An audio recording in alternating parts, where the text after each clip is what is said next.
അതിശക്തമായൊരു മുന്നറിയിപ്പുമായി ഇറാൻ്റെ ഭരണ നേതൃത്വം ഇന്ന് മുന്നോട്ട് വന്നത് അടക്കമുള്ള രാജ്യങ്ങളിലെ മാധ്യമങ്ങളിൽ വലിയ ഓൺലൈൻ വാർത്തകളായി വന്നിരിക്കുകയാണ്. അതിങ്ങനെയാണ്: ഏതെങ്കിലും ഒരു തീപ്പൊരി ഇറാനുമേലുണ്ടായാൽ, അത് ചെറുതാവട്ടെ വലുതാവട്ടെ, ഒരു ആക്രമണം ആരുടെയെങ്കിലും ഭാഗത്തു നിന്നുണ്ടായാൽ, അത് സർജിക്കലാവട്ടെ, കൈനറ്റിക് ആവട്ടെ, ലിമിറ്റഡ് ആവട്ടെ, അൺലിമിറ്റഡ് ആക്രമണമാവട്ടെ, എന്ത് സംഭവിച്ചാലും അതിനെ ഒരു സമ്പൂർണ്ണ യുദ്ധം എന്ന രൂപത്തിൽ ഇറാൻ പരിഗണിച്ചുകൊണ്ട് തിരിച്ചടിച്ചിരിക്കും.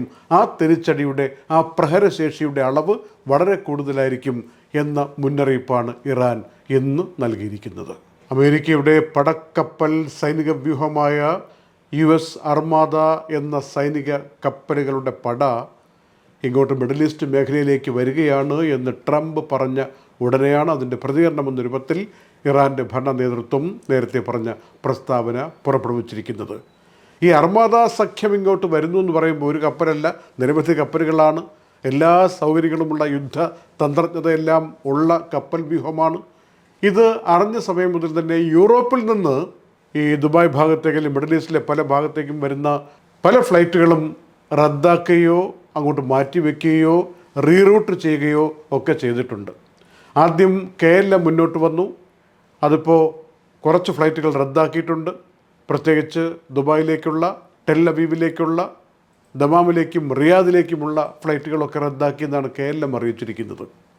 മറ്റൊന്ന് എയർ ഫ്രാൻസ് ആദ്യം ദുബായിലേക്കുള്ള ഫ്ലൈറ്റുകൾ റദ്ദാക്കിയെന്ന് പറഞ്ഞു. പക്ഷേ പിന്നെ കുറച്ച് കാര്യങ്ങളൊക്കെ ഒബ്സർവ് ചെയ്ത ശേഷം അവർ പറഞ്ഞു, ഞങ്ങൾ ചില ഫ്ലൈറ്റുകൾ പുനരാരംഭിച്ചിരിക്കുന്നു എന്ന അറിയിപ്പാണ് പിന്നീട് വന്നിരിക്കുന്നത്.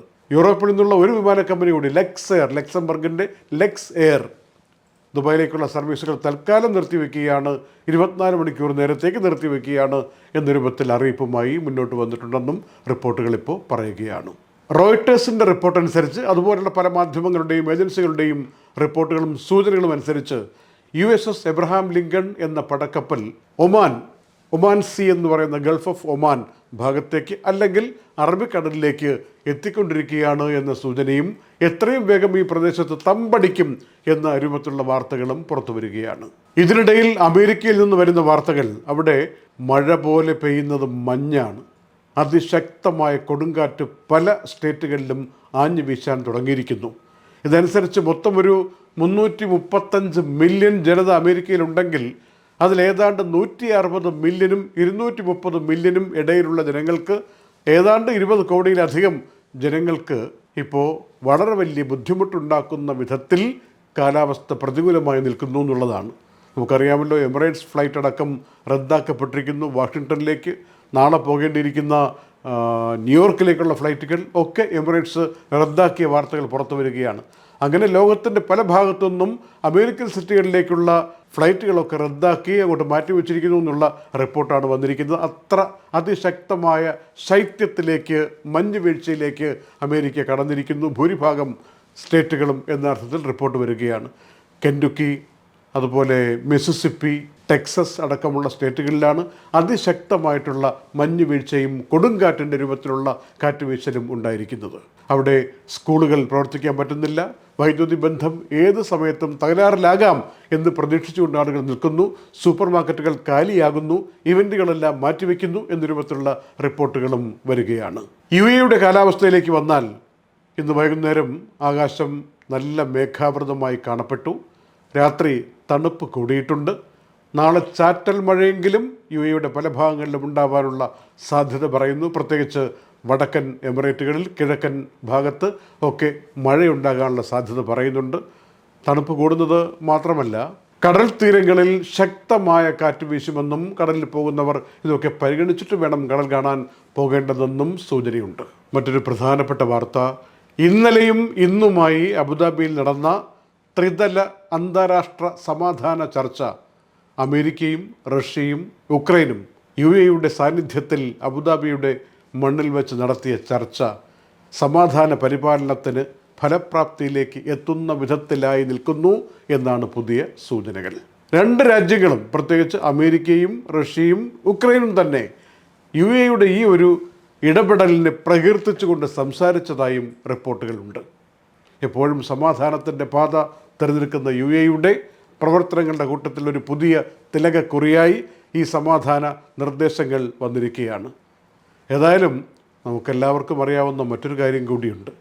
ഈ യുദ്ധം തുടങ്ങിയപ്പോൾ 4 വർഷം കഴിയാറായി. അടുത്ത മാസം ആകുമ്പോൾ 4 വർഷം കംപ്ലീറ്റ് ആവും. ഇതിനിടയ്ക്ക് 17 തവണയായി UAE ഇടപെട്ടിട്ട് 4500-ലധികം തടവുകാരെ റഷ്യയിൽ നിന്നും ഉക്രൈനിൽ നിന്നുമായി അങ്ങോട്ടും ഇങ്ങോട്ടും കൈമാറാനുള്ള സാഹചര്യം സൃഷ്ടിച്ചു. അതിന് ചുക്കാൻ പിടിച്ചത് UAE ആണ് എന്ന കാര്യം നമ്മൾ മനസ്സിലാക്കണം. അമേരിക്കയുടെ പ്രസിഡൻറ്റിൻ്റെയും ഉക്രൈൻ്റെയും റഷ്യയുടെയും പ്രസിഡൻറ്റുമാരുടെയും അടുത്ത പ്രതിനിധികളും അവരുടെ ഓഫീസിൻ്റെ സെക്രട്ടറിമാരുമൊക്കെ അബുദാബിയിൽ ഇന്നലെയും ഇന്നും ഉണ്ടായിരുന്നു. അതിൽ പലപ്പോഴും നമ്മൾ പറയാറുണ്ട്, ട്രംപിൻ്റെ മരുമകൻ എന്ന് പറഞ്ഞിട്ട് ഒരു വാക്ക് പറയാറുണ്ട്. ഈ മരുമകൻ സഹോദരിയുടെ മോനാണോ അതല്ല മകളുടെ ഭർത്താവാണോ എന്ന് ചോദിച്ചുകൊണ്ട് ഇന്നലെ ഒരുപാട് പേർ കമൻ്റ് ഇട്ടിരുന്നു. മകളുടെ ഭർത്താവാണ് ഈ കുഷ്നർ എന്ന് പറയുന്ന, നേരത്തെ ഔദ്യോഗികമായി തന്നെ ട്രംപിൻ്റെ അഡ്വൈസർ കൂടിയായി ജോലി നോക്കിയിരുന്ന, ഇപ്പോൾ മിഡിൽ ഈസ്റ്റ് കാര്യങ്ങളുടെ സമാധാനത്തിന് വേണ്ടി പദ്ധതികളുമായി ഇടപെടുന്ന അതേ കുഷ്നർ. അദ്ദേഹമാണ് ഈ ട്രംപിൻ്റെ മരുമകൻ, മകളുടെ ഭർത്താവ്. അദ്ദേഹവും അബുദാബിയിൽ ഇന്നലെയും ഇന്നും ഉണ്ടായിരുന്നു എന്നാണ് റിപ്പോർട്ടുകൾ, ഈ ചർച്ചയുമായി ബന്ധപ്പെട്ട റിപ്പോർട്ടുകൾ പറയുന്നത്. എല്ലാം ശുഭകരമായ രൂപത്തിൽ ഫലപ്രാപ്തിയിൽ എത്തട്ടെ എന്ന് ഞങ്ങൾ ആശിക്കുകയാണ്. Night updates supported by Hashim Hypermarket, Kalyan Jewelers, Lulu, Partha Signature, Aryan Bakers, eLessons.net, Explore Education, Kisa Floor Mills, Best Express Cargo, Fira Foods, Dhanvantari Ayurveda, Alusud Cargo, Gold Star Rent-A-Car, Ayurmana Ayurveda, Dr. Rasina Ayurvedic Clinic, Hain Golden Diamonds, Choco World, Abu Dhabi.